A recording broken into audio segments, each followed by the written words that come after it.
Hello everyone, आज के इस वीडियो में मैं आप सभी के साथ शेयर करूंगी एलएलबी एंट्रेंस एग्जाम 2022 के रिगार्डिंग कॉन्स्टिट्यूशन यानी कि संविधान से रिलेटेड 30 मोस्ट इंपोर्टेंट क्वेश्चंस को। तो चलिए स्टार्ट करते हैं आज की सीरीज को। तो देखिए आज का पहला क्वेश्चन है, विश्व का सबसे बड़ा लिखित और सर्वाधिक व्यापक संविधान किस देश का है। ठीक है, किस देश का है पूछा जा रहा है।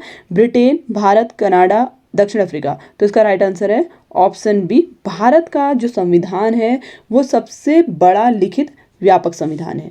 ठीक है, नेक्स्ट क्वेश्चन है, देखिए भारतीय संविधान कैसा है। देखिए भारतीय संविधान कैसा है पूछ रहा है। कठोर है, लचीला है, न कठोर है ना ही लचीला है, अंशतः कठोर व अंशतः लचीला है। तो देखिए इंडियन कॉन्स्टिट्यूशन जो है वो अंशतः कठोर व अंशतः लचीला है। ठीक है, ऑप्शन डी इसका करेक्ट आंसर होगा। नेक्स्ट क्वेश्चन है, गणतंत्र यानी कि रिपब्लिक क्या होता है पूछ रहा है। ठीक है, रिपब्लिक का क्या मीनिंग होता है आपको बताना है। तो इसका मीनिंग होता है राज्य जहां पर अध्यक्ष वंशानुगत रूप से न हो। ठीक है, उसे क्या बोलते हैं, रिपब्लिक बोलते हैं। क्वेश्चन नंबर 4 है, निम्नलिखित में वे दो शब्द कौन से हैं जिनका समावेशन 42 संविधान संशोधन द्वारा संविधान की उद्देशिका में किया गया है पूछ रहा है। ठीक है, तो इसका राइट आंसर है ऑप्शन सी। वे दो शब्द हैं समाजवादी और धर्मनिरपेक्ष। ठीक है, ऑप्शन सी इसका राइट आंसर होगा। अगला क्वेश्चन है, देखिए भारतीय संविधान की प्रस्तावना में भारत को किस रूप में घोषित किया गया है। देखिए जो भारतीय संविधान का प्रस्तावना है उसमें भारत को किस रूप में घोषित किया गया है पूछ रहा है। तो एक प्रभुत्व संपन्न समाजवादी धर्मनिरपेक्ष और प्रजातांत्रिक गणराज्य के रूप में इसे घोषित किया गया है। ठीक है, ऑप्शन सी इसका करेक्ट आंसर होगा। अगला क्वेश्चन है, निम्नलिखित में कौन सा शब्द भारत के संविधान की उद्देशिका में नहीं है। देखिए नहीं है पूछा जा रहा है, आपको 4 शब्द दिए गए हैं, इसमें से कौन सा शब्द उद्देशिका में नहीं है पूछ रहा है। तो इसमें जो राइट आंसर है वो है ऑप्शन डी, लोक कल्याण शब्द। ठीक है, क्वेश्चन नंबर 7 है, भारतीय संविधान किसके द्वारा स्वीकृत है पूछ रहा है। संविधान सभा द्वारा, भारत की संसद द्वारा, प्रथम निर्वाचित सरकार द्वारा, भारत की जनता द्वारा। तो इसका राइट आंसर है ऑप्शन डी, भारत की जनता द्वारा ये स्वीकृत है। ठीक है, ऑप्शन डी इसका करेक्ट आंसर होगा। क्वेश्चन नंबर 8 है, भारत की संप्रभुता किस में निहित है। देखिए संप्रभुता पूछ रहा है, किस में निहित होती है। भारतीय संसद में, राष्ट्रपति में, प्रधानमंत्री में, भारत की जनता में। तो इसका राइट आंसर है ऑप्शन डी, भारत की जनता में संप्रभुता निहित होती है। क्वेश्चन नंबर 9 है, देखिए भारत संघ यानी कि भारत में वर्तमान में कितने राज्य हैं पूछ रहा है। वर्तमान में भारत में है 28 राज्य। ठीक है, ऑप्शन डी इसका करेक्ट आंसर होगा।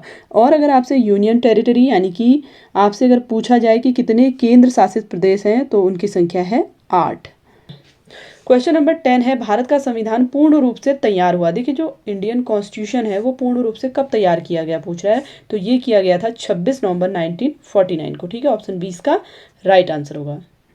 क्वेश्चन नंबर 11 है, सर्वप्रथम भाषा के आधार पर आंध्र प्रदेश राज्य का गठन 1953 में हुआ था। इसके पूर्व वहाँ एक आंदोलन हुआ, इस आंदोलन में किसकी मृत्यु हो गई थी पूछ रहा है। ठीक है, तो आपसे यहाँ पर से क्वेश्चन भी पूछा जा सकता है कि सबसे पहले भाषा के आधार पर किस राज्य का गठन हुआ।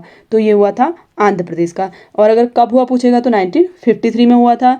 अब देखिए जब भाषा के आधार पर इस राज्य का गठन हुआ उससे पूर्व आंध्र प्रदेश में आंदोलन हुआ था जिसमें पोत्ती श्रीरामुलु की मृत्यु हुई थी। ठीक है, ऑप्शन सी इसका राइट आंसर होगा। अगला क्वेश्चन है, निम्नलिखित में से किस तिथि को भारतीय संविधान लागू किया गया था। देखिए आपसे क्या पूछ रहा है, जो इंडियन कॉन्स्टिट्यूशन है वो कब लागू हुआ। ठीक है, ये आपको बताना है। तो ये लागू किया गया था 26 जनवरी 1950 को। ठीक है, ऑप्शन ए इसका राइट आंसर होगा। क्वेश्चन नंबर 13 है, किस वर्ष भारत एक प्रभुत्व संपन्न प्रजातांत्रिक गणराज्य बना पूछ रहा है। ठीक है, यानी कि डेमोक्रेटिक रिपब्लिक कब बना भारत पूछा जा रहा है आपसे। तो इसका राइट आंसर होगा ऑप्शन डी, 1950 में बना। अगला क्वेश्चन है, भारतीय संविधान में कितनी सूचियां हैं। देखिए सूचियां कितनी हैं पूछ रहा है। तो भारतीय संविधान में 3 सूची है, ये आप सब जानते ही होंगे। राज्य सूची, ठीक है, संघ सूची जिसे केंद्र सूची भी बोला जाता है। ठीक है, संघ सूची, और तीसरी होती है समवर्ती सूची। तो सूचियों की संख्या है 3। ऑप्शन सी इसका राइट आंसर होगा। क्वेश्चन नंबर 15 है, भारत में वैध प्रभुसत्ता किसमें निहित है। राष्ट्रपति में, न्यायपालिका, मंत्रिमंडल, संविधान। तो आपसे क्या पूछा जा रहा है, वैध प्रभुसत्ता पूछा जा रहा है। तो ये निहित होता है संविधान में। ठीक है, ऑप्शन डी इसका राइट आंसर होगा। अगला क्वेश्चन है, भारतीय संविधान की संरचना किस प्रकार की है। देखिए किस टाइप का इसका स्ट्रक्चर है पूछ रहा है। एकात्मक, कठोर, कुछ एकात्मक कुछ कठोर, संघी। तो इसका राइट आंसर है ऑप्शन सी, कुछ एकात्मक और कुछ कठोर है। क्वेश्चन नंबर 17 है, लिखित संविधान की अवधारणा ने सर्वप्रथम कहाँ जन्म लिया। देखिए आपसे क्या पूछा जा रहा है, जो इंडियन कॉन्स्टिट्यूशन है इसमें लिखित संविधान की अवधारणा सबसे पहले कौन से देश ने ली, तो ये ली फ्रांस ने। ठीक है, ऑप्शन ए इसका राइट आंसर होगा।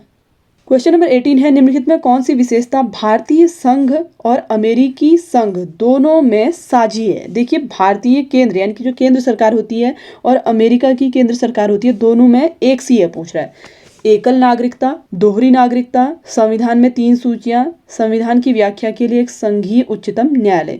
तो देखिए एकल नागरिकता की अगर हम बात करें तो भारत में एकल नागरिकता है, और अमेरिका की हम बात करें तो वहाँ पे है दोहरी नागरिकता। दोहरी नागरिकता से मतलब है कि यहाँ पे क्या होता है स्टेट में अलग नागरिकता होती है और केंद्र यानी कि जो सेंट्रल है उसमें अलग नागरिकता होती है। तो अमेरिका में होती है दोहरी नागरिकता। संविधान में 3 सूचियां, ये मैंने अभी आपको ऊपर क्लियर किया। ऑप्शन 4 है, देखिए संविधान की व्याख्या के लिए संघीय उच्चतम न्यायालय, तो यही इसका राइट आंसर होगा। क्वेश्चन नंबर 19 है, भारतीय संविधान की कौन सी विशेषता इंग्लैंड से ली गई है पूछ रहा है। संसदीय प्रणाली, संघीय प्रणाली, सर्वोच्च न्यायपालिका, मूल अधिकार। तो इसका राइट आंसर है ऑप्शन ए, संसदीय प्रणाली ली गई है इंग्लैंड से। ठीक है।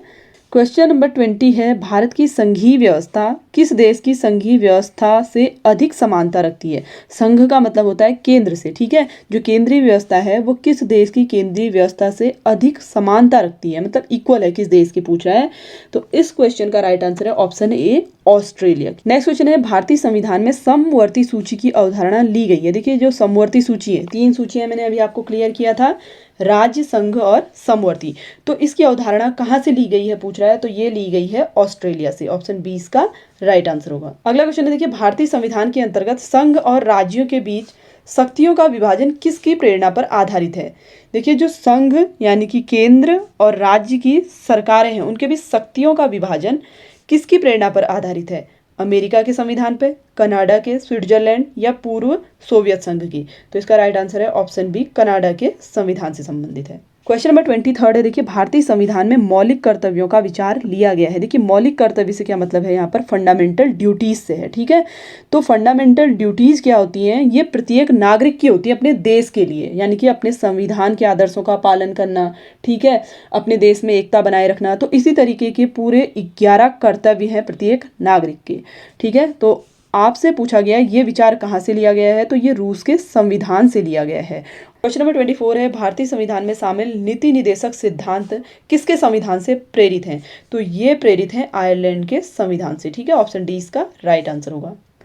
क्वेश्चन नंबर 25 है, भारतीय संविधान में मौलिक अधिकारों, देखिए मौलिक अधिकार मैंने आपको ऊपर क्लियर किया, ये क्या होते हैं, फंडामेंटल राइट्स होते हैं। ठीक है, जो हमें संविधान द्वारा प्राप्त हैं। ठीक है, कानून द्वारा हमें दिए गए हैं। 6 मौलिक अधिकार हैं और आपसे इसमें पूछा गया है, देखिए उल्लेख करते हुए निम्नलिखित में से किस देश का अनुसरण किया गया है, यानी कि जो फंडामेंटल राइट्स हैं वो किस देश के संविधान से लिए गए हैं आपसे पूछ रहा है। तो ये लिए गए हैं अमेरिका से। ठीक है, ऑप्शन 20 का करेक्ट आंसर होगा। क्वेश्चन नंबर 26 है, भारत में सरकार की संसदीय प्रणाली कहाँ से ग्रहण की गई है। देखिए जो इंडियन गवर्नमेंट है उसकी संसद की प्रणाली पूछ रहा है। ठीक है, तो संसद की प्रणाली ग्रहण की गई है रूसी संविधान से। ठीक है, ऑप्शन 20 का करेक्ट आंसर होगा। क्वेश्चन नंबर 27 है, भारत के संविधान निर्माताओं ने न्यायिक पुनरावलोकन के विचार को कहाँ से ग्रहण किया है पूछ रहा है। ऑप्शन है ब्रिटेन, फ्रांस, स्विट्जरलैंड, अमेरिका। तो इसका right answer option D, America से ग्रहण किया है। क्वेश्चन नंबर 28 है, निम्नलिखित में कौन भारतीय राज्य व्यवस्था में सर्वोच्च है। देखिए जो भारतीय राज्य व्यवस्था है उसमें सर्वोच्च कौन होता है, संसद, सर्वोच्च न्यायालय, संविधान, धर्मनारी। तो इसका राइट आंसर है ऑप्शन सी, संविधान। ठीक है, कॉन्स्टिट्यूशन क्या होगा, सबसे ऊपर होगा। क्वेश्चन नंबर 29 है, भारतीय संविधान का आप किस प्रकार वर्णन करेंगे। देखिए इंडियन कॉन्स्टिट्यूशन को आप किस तरीके से डिस्क्राइब करेंगे पूछ रहा है। तो इसका राइट आंसर है विश्व के सबसे विस्तृत संविधानों में से एक है। ठीक है, तो इसमें ऑप्शन सी इसका राइट आंसर होगा। अभी मैंने आपको ऊपर क्लियर किया था फर्स्ट क्वेश्चन में ही, ये सबसे बड़ा विश्व का लिखित और व्यापक संविधान है। तो ऑप्शन सी इसका करेक्ट आंसर होगा। क्वेश्चन नंबर 30 है, किसने कहा भारत एक अर्ध संघात्मक राज्य है। देखिए क्या पूछा जा रहा है, अर्ध संघात्मक राज्य है, किसने कहा पूछ रहा है। तो ये कहा केसी वियर ने। ठीक है, ऑप्शन डी इसका करेक्ट आंसर होगा। तो फ्रेंड्स ये तो थे कॉन्स्टिट्यूशन से रिलेटेड 30 मोस्ट इंपॉर्टेंट क्वेश्चंस जो आज की सीरीज पार्ट 1 में मैंने आप सभी के साथ शेयर किए। आई होप कि आप सभी के लिए सीरीज बहुत ज़्यादा हेल्पफुल और इम्पोर्टेंट रही होगी। इसी तरीके की डेली सीरीज में आप सभी के लिए लाते रहूँगी, तो इसके लिए आप चैनल को सब्सक्राइब जरूर कर लें। Thanks for watching.